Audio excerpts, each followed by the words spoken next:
it depends.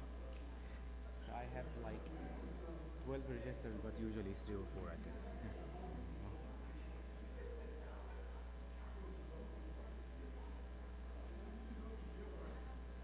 Okay.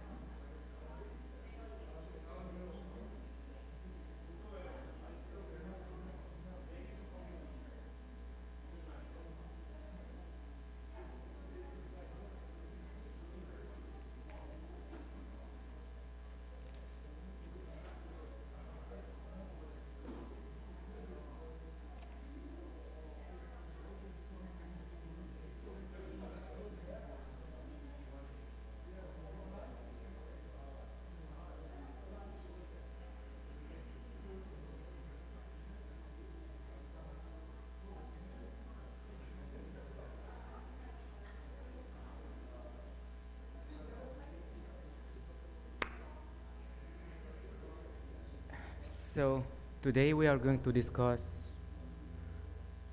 one important question. So, no, should I? I would like to be up. It will not take 20 minutes. I make it as fast as I can. So, yeah. Oh, okay.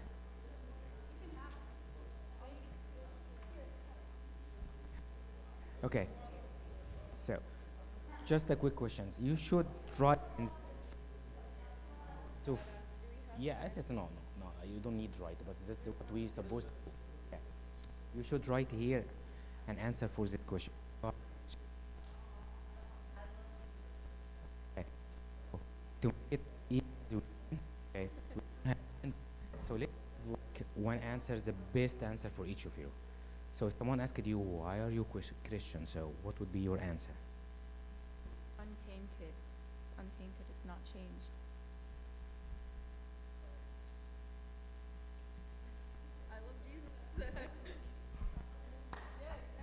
There's So annoying. yes. I think Yeah. a reason we're all Christians because we were lucky enough to be born into it.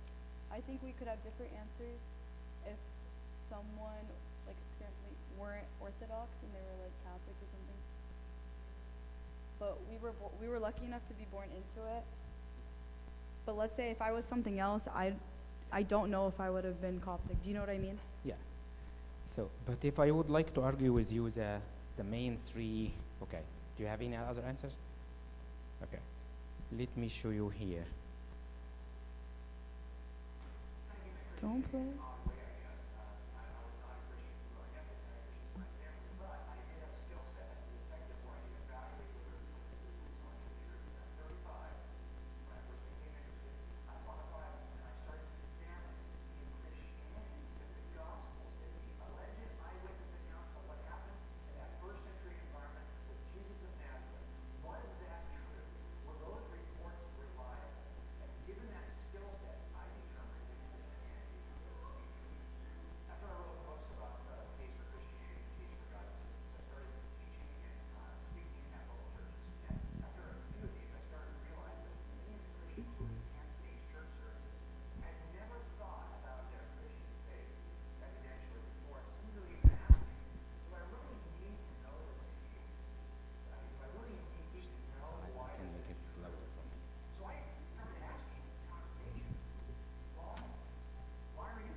As I thought about those three answers, I thought, wow, I've got a lot of family who are Mormons. They're LDS. And if you were to ask them, why are you a Mormon? They'll give you the same three answers in almost the same order. They've all been raised in the LDS church. They've all had an experience of the Holy Spirit, they say, that confirms them because this is the God that Mormonism is true, that the Book of Mormon is true.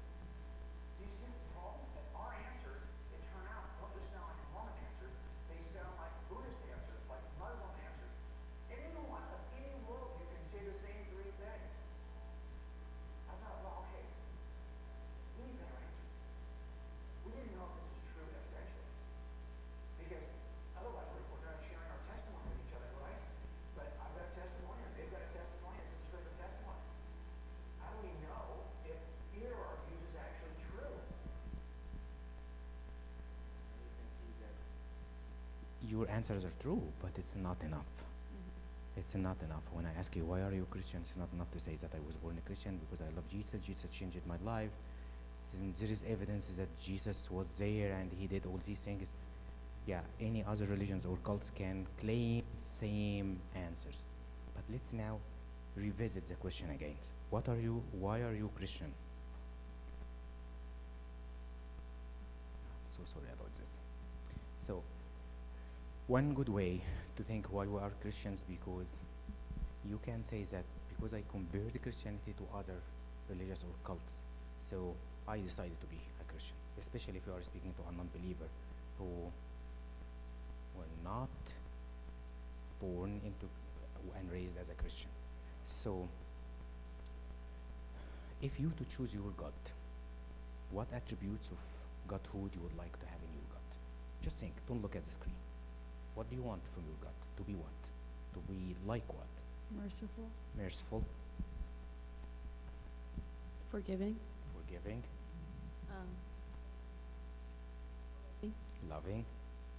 Mark? Just. Just, understanding. Okay, I know that we didn't study many other religious or cults, but just think about the God of Christianity. What is there in the God of Christianity that is not there in any others? So let me give you this example. Suppose that you are in this age and you are driving crazy as usual, and you are not caring about anyone. Okay. But Trump loves you very much. Trump, oh, the yes, president? yes, the president loves you very much. He knows you and he loves you very much. Because he said, I need my God to be a loving God, okay? We are not going to any politics. But suppose that Trump will do everything to protect you if you did something wrong, okay? But as some people say, Trump is not wise, he can harm you while he is protecting you. So our God is all wisdom. Our God is almighty. Our God is all love. We don't need more than that. We need a God. Yeah, you have. Yeah. Like to differentiate, like example, like Yeah. Trump or like Trump versus like Yeah. God. Like an example to us, like when Jesus came, he was essentially the perfect person or something that. And I think that's the best thing that you can have an example. Yeah, that's really great. So, as the slides will show you, is that when Christ came, he was a perfect God, and meanwhile, he was a perfect man. He showed us how to be a perfect man. So, I am a Christian because God, my God in Christianity is all loving. He loves me, even if I denied him, if I disobeyed him, even if I betrayed him, he's still loving me. He is loving me up to giving himself on behalf of me. There is no other cults or religious can say that about the God. They may say God as almighty. We see him almighty. Maybe they see him waiting for your mistakes to wipe you with his power authority.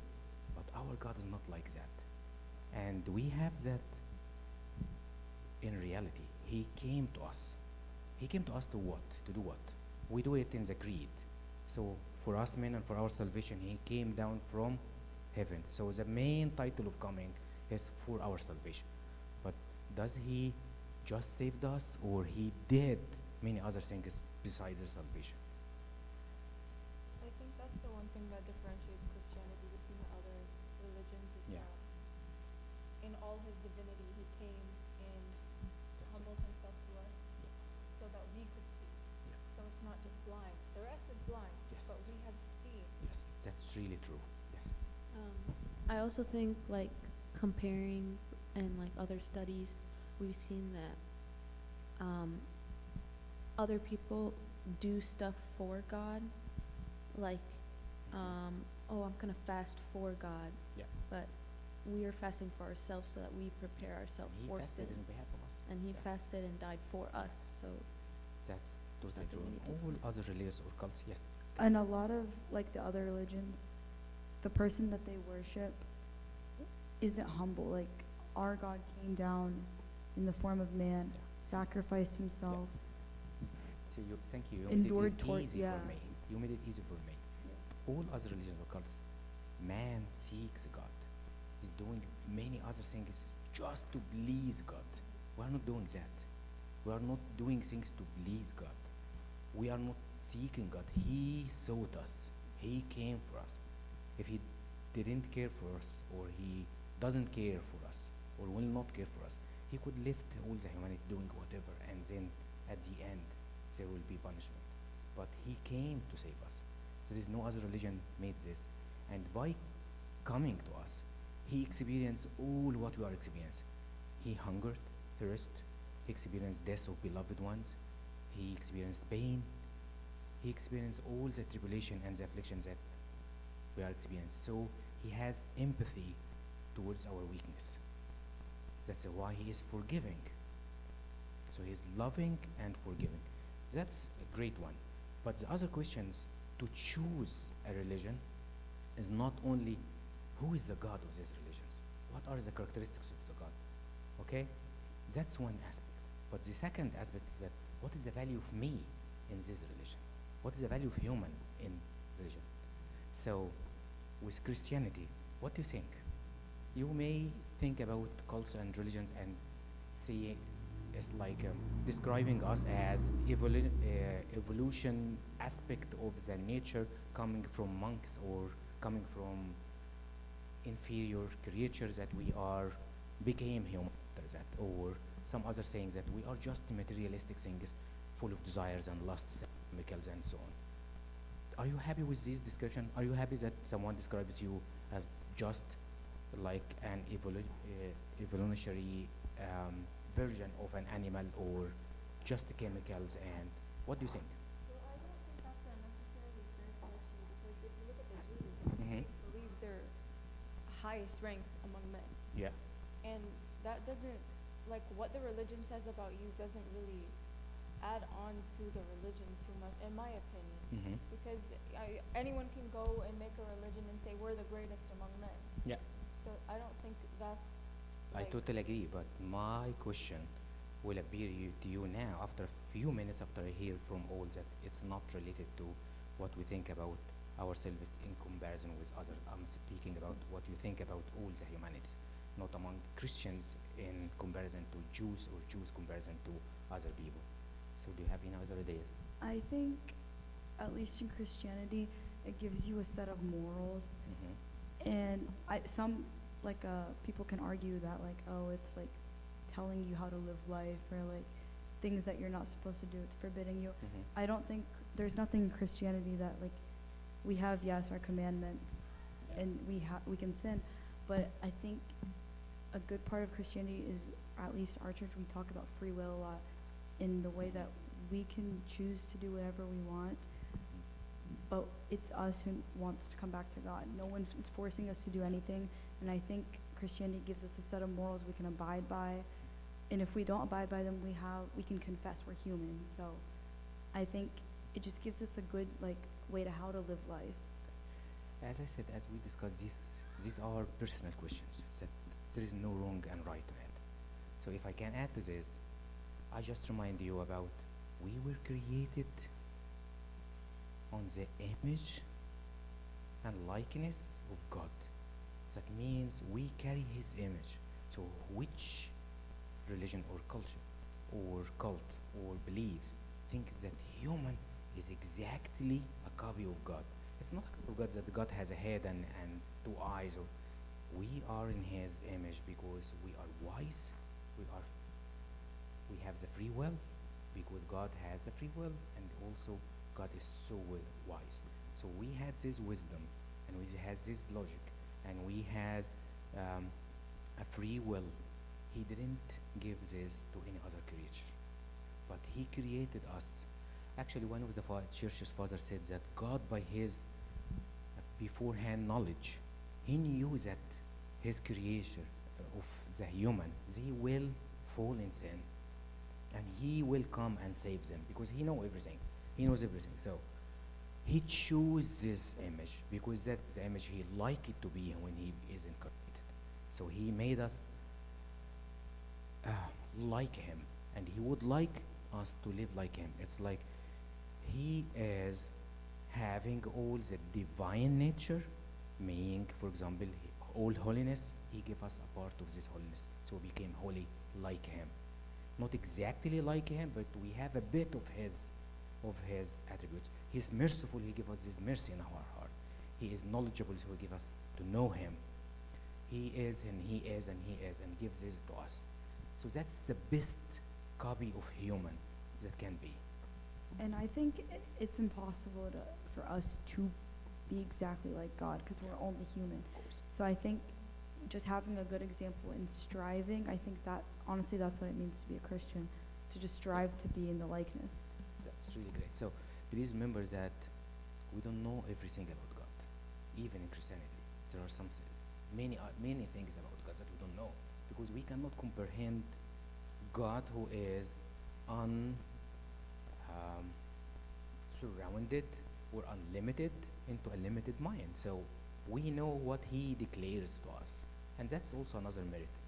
Yeah, something Bubba would say was like, if we understand God, then he's not a Yeah, God yeah, worth of yeah. worshiping. If you understand how computers work, you can invent a computer. But if the computer understand how your body is working and invented one, so the computer will be superior than you. That's Exactly. totally true. The third aspect that I would like to discuss is not only the value of human. We discussed this, but also the teaching.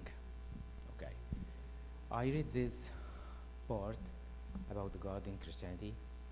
God didn't came to us to show us the way or the road. He was the road. God didn't came to us to point to the door. He said, I am the door.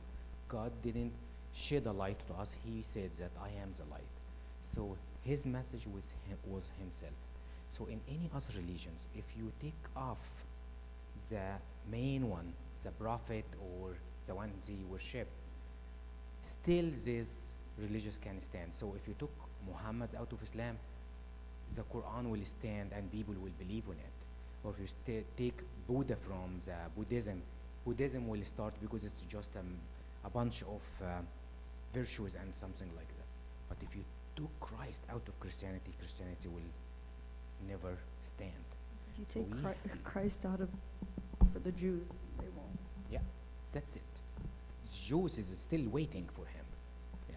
So we don't follow teaching, we follow teacher. That's another thing that can encourage us to be Christian. Okay. The last thing that I would like is say that with Christianity we have solved the problem of death, because that's, do you think that we have just 70, 80 years and that's we will gone, we will just vanish, there is nothing after that? So what we are doing here? Why we have this blame in our conscience when we do something wrong? So there should be something later on. So we are here experiencing how to live this life. But in other cults or religions, you will not have this thing. You can extend this to ask why I'm Orthodox, because we have not enough time. I will share this with you. I do this. So we have Protestant, Catholics, and what differentiates us from them is that they are brethren in Christ, but just to go to Acts 1926. Just visit it when you go home. This is a story about someone called Apollos. Apollos was an Egyptian, Alexandrian disciple of Christ. He knows how to prove that Christ is the Messiah, that the Son of God, from the Old Testament, from the Scripture. And he was preaching in Ephesus, and he didn't mention anything about the baptism or Eucharist or something. So there was Aquila and Priscilla. The Bible says that they took him and explained him the way more accurately. So orthodoxy is a more accurate or the most accurate way of Christianity. That's one simple difference between us and the other. More accurate. Why we are more accurate?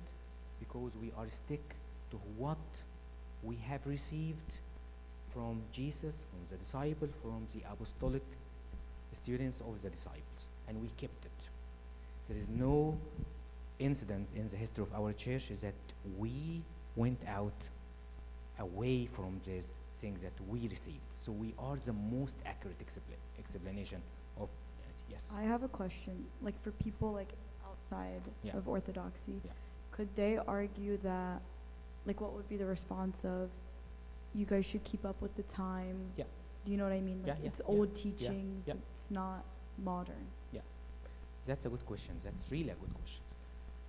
So every teaching that is outside the Bible and contradict the church's father teaching is not accepted.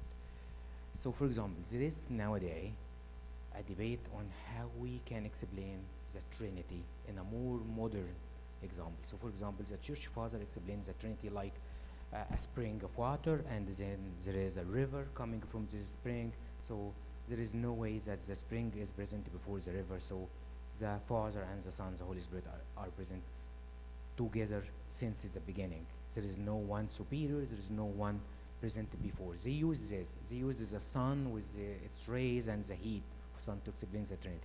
But nowadays, you are now exposed to more modern examples. You need an example. So you need to have examples that related to the modern technology or the internet or the AI.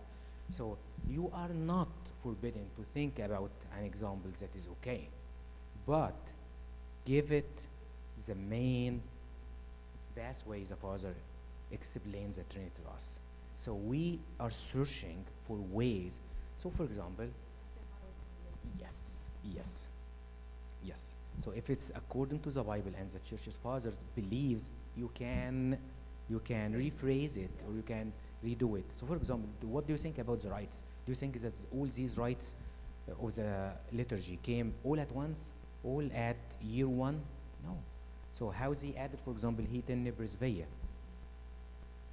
They added it, as you said, because at that era there was an urgency to do something that cope with what is happening. At that time, Nestorius said that she is the mother of Christ, but she is not the mother of God.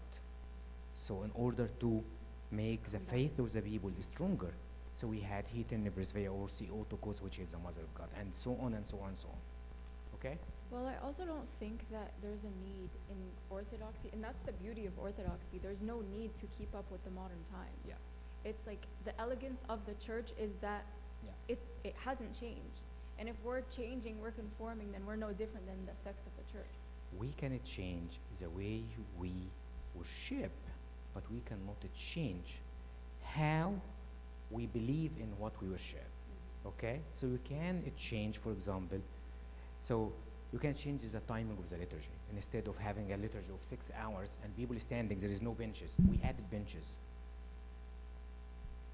Can you see? But we didn't change the concept of the liturgy. Okay? So we should cope with the modern life or era, but we should keep also, as you said, the It's kind of like COVID during the Yeah. communion. Yeah. We didn't Yeah. change it. We just Yeah. changed, Yeah. like, we just dipped it in. Yeah.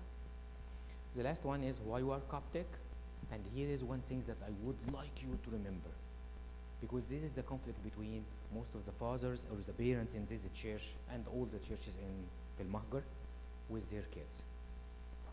Semi-educated parents on the Bible usually cannot differentiate between what is an Egyptian culture and what is a church teaching. So I said, how come you are sitting in the church and putting leg on another leg, or there is like a Sunday teacher and you put your legs in his face? This is what you teach in your home about how to respect elderly. But please remember that your kids are sitting in their classes and putting their legs in front of their teachers and they consider it normally.